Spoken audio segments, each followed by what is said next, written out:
One of the things which is beginning to appear at the moment is a debate about whether or not we need a fourth jab. There's Dr. Ed Patrick is on record. He said that sort of all this discussion about the jabs, it's all a bit too late. It's like closing the stable door when the horse has bolted. There's really no point. The general view now is that Omicron is increasingly a milder version of COVID, but not absolutely. And if it's mild and if it's gradually infecting the whole population, then in that sense it produces its own immunity, but people are still dying. And if you look at other countries like Israel and Turkey, they're quite clear that the fourth vaccine is a good thing. Whether we call it a booster or another vaccine doesn't really make very much difference. I assume it really is just another vaccine. And what we're getting in this country is a swamp of the hospitals by victims. And they're there, many of them are dying. Is it because they are dying with COVID or of COVID? In a sense, it doesn't matter. The clear evidence is that there's a staff shortage and and a shortage of equipment, or because of the staff shortage, we can't use the equipment. So decisions are made about life based simply in this country on economics. This is shocking. This is shocking. And I know that Turkey has been airlifting patients from Northern Europe who have been abandoned by the countries there, and they're then ventilated in Turkish hospitals. That's the advantage of having dual citizenship.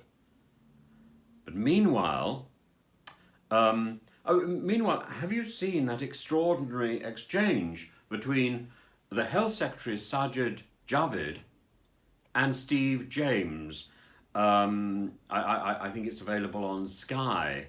And Steve James is a consultant anaesthetist and treating corona patients. He's been treating corona patients since the beginning of the crisis, and he's unvaccinated. And he says very clearly, he's questioning the health secretary because there are new rules now which require the vaccination of all NHS staff. In the same way, the new rules which required, which in every possible way, we are slicing at the numbers who are providing the services to the NHS. Brexit took a hammer blow to the staff, and then COVID has taken another hammer blow. We simply don't have the numbers to keep making these demands. And Steve James, very interestingly, on camera, has a debate with the health secretary, and he says the vaccines are only efficacious for about 8 weeks.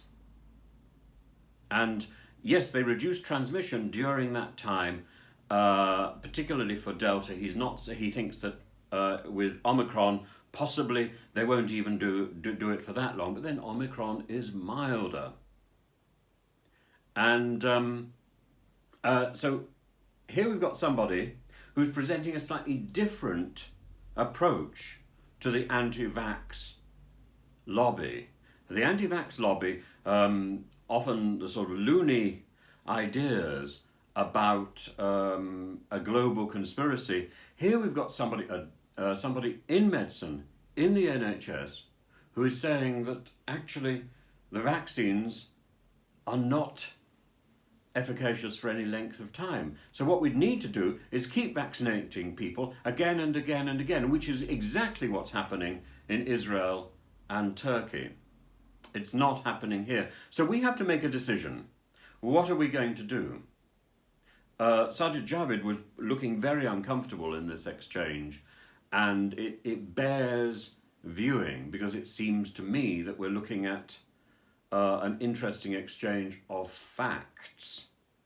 And we need to we need to get our act together, and we need to recognise that economics should not be dictating whether somebody's life continues or stops. This is the wrong way for a civilized country to deal with people who are ill. We need to put health and life before economics. It's as simple as that. And if the vaccines do not provide long-lasting protection from to the virus, then we need to increase the number of vaccines that we take, or we need to find a different solution. Maybe that solution will be in the form of tablets that we can take when we have the disease. And they already seem to be rolling out. But we need to be a little bit more honest. So the newspapers today are filled with medical advisors telling us that we don't need the fourth vaccine. This seems to me to be a sort of madness.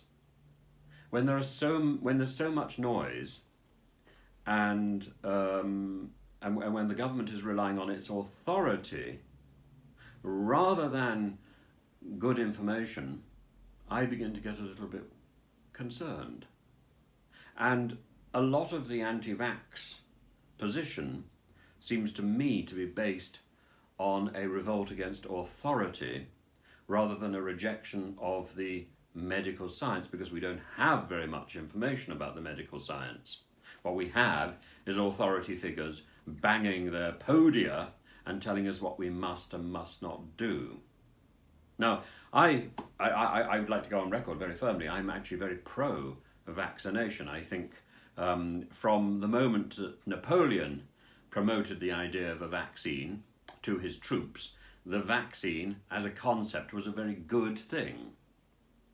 But I'm very cautious about governments which slam their fists on podia or on lecterns, standing on podia, and insist on their authority. A government's authority is only as good as the length of its tenure, is only as good as the next election, and that may be coming up sooner than we think. Anyway, please do follow the channel. Please add your comments. I'd be very interested to know what you've got to say about this, and ring the bell. Thank you.